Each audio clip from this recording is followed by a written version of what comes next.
ATI was doing really, really well. And I just felt we needed to give back. We wanted to focus on kids.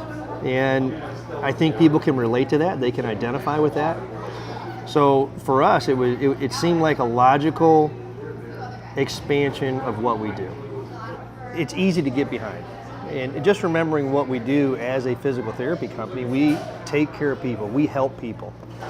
So we do feel at ATI we have an obligation to take what we're getting at ATI, take the people, work with the caregivers, because that's really what we do, is we give care, and give back to the communities.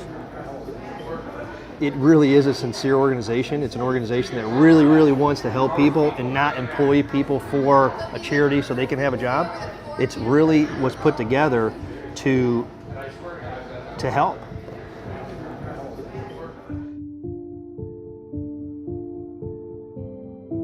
So you've heard the phrase that God gives special children to special people, and I felt at first that he way overestimated me. And we had a healthy pregnancy. Everything was going along beautifully. When she was born with a facial birthmark, and the doctors had cautioned us that the blood vessel malformation may be on the surface of her brain and trigger seizures at some point in the future. When she was 13 weeks old, she had her first seizure, and so she was hospitalized for a period of time, and gradually she became less and less responsive to medications. And so shortly before she turned 2, we were exploring surgical intervention. She was diagnosed with Sturge-Weber syndrome. The blood vessels that were on her birthmark were also on the surface of her brain.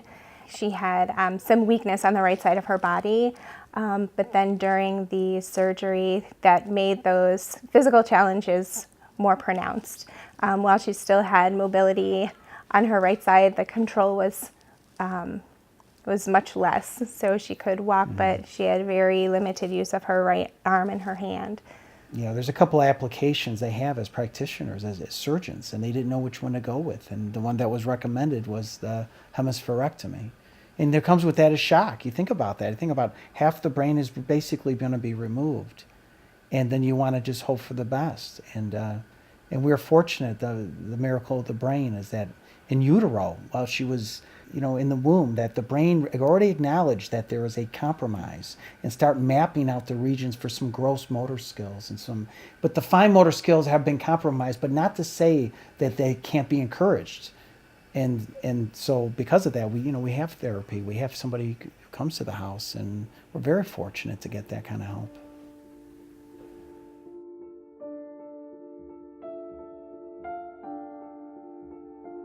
It was the first time I had ever heard the words arthrogryposis, and I, at that point, had been a nurse for at least 10 years and working in the medical field for 12 years. The doctor that diagnosed it had told me in his 30 years of practice, he had only seen it 3 times. But what it essentially is, it's a neuromuscular condition.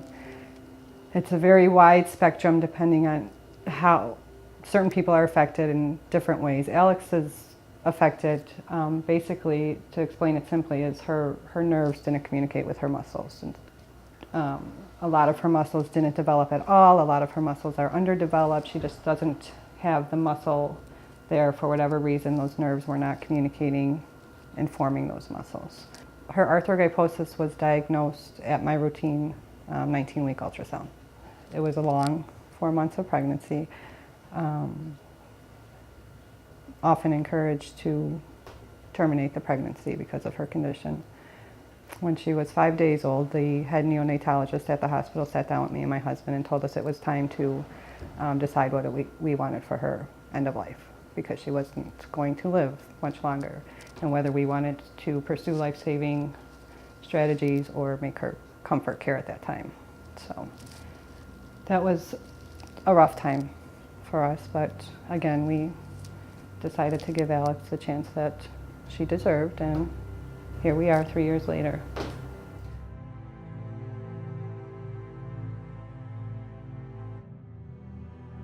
I went to school here in Chicago. I was in kindergarten with this little boy named Jamie Rivera. I really didn't know that someday he would become my husband. He used to pull my hair, he used to bother me, and I used to bother him. And here we are 26 years later, we've been married.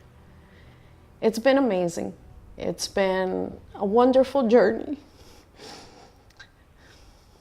We knew we wanted to have children. We lost 5 children due to miscarriages. I lost the last pregnancy in March, and in April I got a call about our daughter. And shortly after she turned 6, we got a call about 2 little boys that were in the foster care system, biological brothers, cute as can be. Initially, I saw things in Lee that started to concern me. 2 weeks after they moved in, Lee was diagnosed with Duchenne's muscular dystrophy. That same day, my husband and I knew that we had to adopt him and his brother. We didn't want Lee to live the rest of his life in the foster care system. He needed a forever family, and we were here to be his forever family. Every day, I know I'm doing something to help someone else, which for me personally is very fulfilling, very rewarding. But it's not just a mission statement, and it's not just the fact that I know our foundation's helping kids. It's the fact that I really get to see it hand in hand on a day-to-day basis with these kids and the families. You know, my history with ATI dates back literally to clinic number 1. And what I've really come to appreciate is how jazzed up our employees get about it. They step up and they take pride in being a part of an organization that's truly on a one-on-one basis helping individual families in a time of need. You never know when you're going to be in a situation just like these beneficiaries and their families. And because of that, you know, you hope every day is great, but if anything were to ever happen to my own family, I would want to know that there's a resource out there to help make a difference. And I think that's one of the things that our foundation does for these families. I do have, you know, 2 young boys, and I can only imagine, you know, if you're put in a situation where you're dealing with something unexpected or it's from birth, what have you, and if you are in a situation where you are stressed financially and or with limited resources, that just adds to the stress that situation would create. You can see right in that family's eyes and that mom or that dad or that child themselves, because they know what's going on, and they start to tear up a little bit, and it's you know, sometimes it's hard for us to make presentations, but in a good way, in a real happy and proud way. Throughout Maddie's infancy and her early childhood, we have been making so many different accommodations in many things that she did, just so that we could help her to experience things as just as any other child. And when it came to a bike, that was something that was a little bit more challenging for us. We tried our best buying special pedals and training wheels, and the bottom line was it just wasn't a safe alternative for her. And so we knew that we needed something more customized for her. And so I remember sitting at the computer and crafting an email, and wanted him to learn of Maddie's story and what we had hoped to achieve, and helping her to ride a bike just like everybody else. And so I had emailed him, and the very next day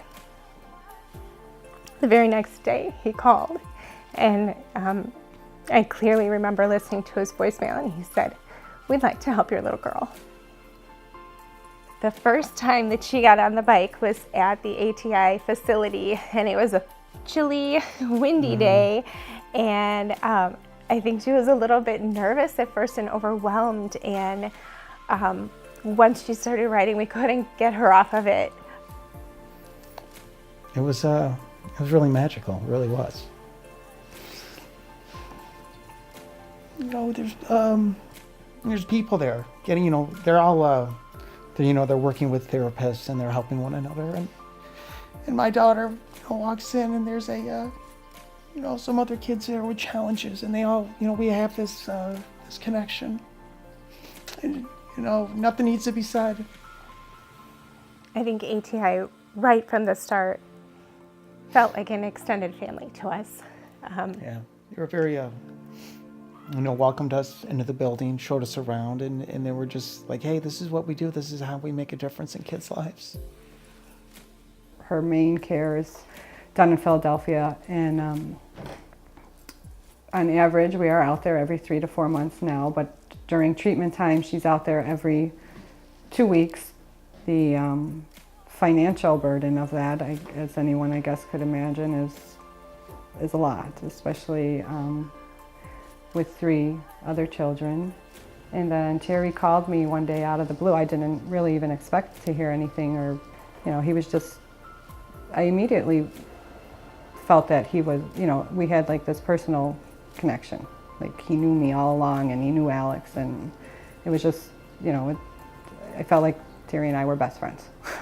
Alex has come a very long way, and the ability in her arms have strengthened a lot in the past 2.5 years. She can roll like a champ, and that's how she gets around. That's her main form of moving around this house and anywhere she goes. And my thing with Alex is I want her to be out there. I want her to be inspiring other people, because we have been told that there's so much she's not going to do. There's so much she can't do.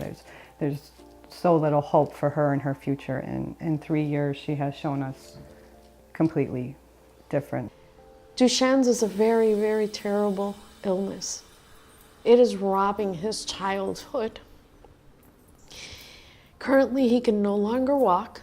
He is starting to have a lot of problems with his arms. The terrible thing about this illness is that eventually it's going to affect his heart and his lungs and his spine. That's why when Terry called me about the Cubs game, hey, can he throw the first pitch? Yes, please, let's do it now while he still can. Because as fast as this illness is going, I don't see him being able to do that next year. When Lee was diagnosed, we knew that eventually we needed to build a room for him. We just didn't know how we were going to do it. That room didn't exist. That was just a piece of land.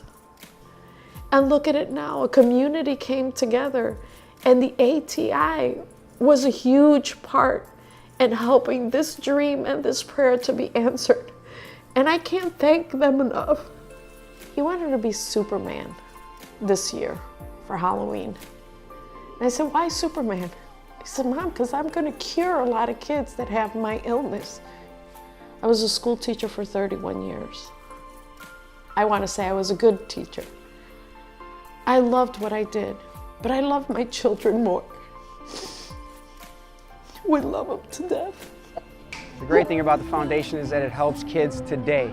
So there's going to be children today that walk home with something in hand that's going to help better their lives, which is very impactful. It's things that just show that people come out and that people do care.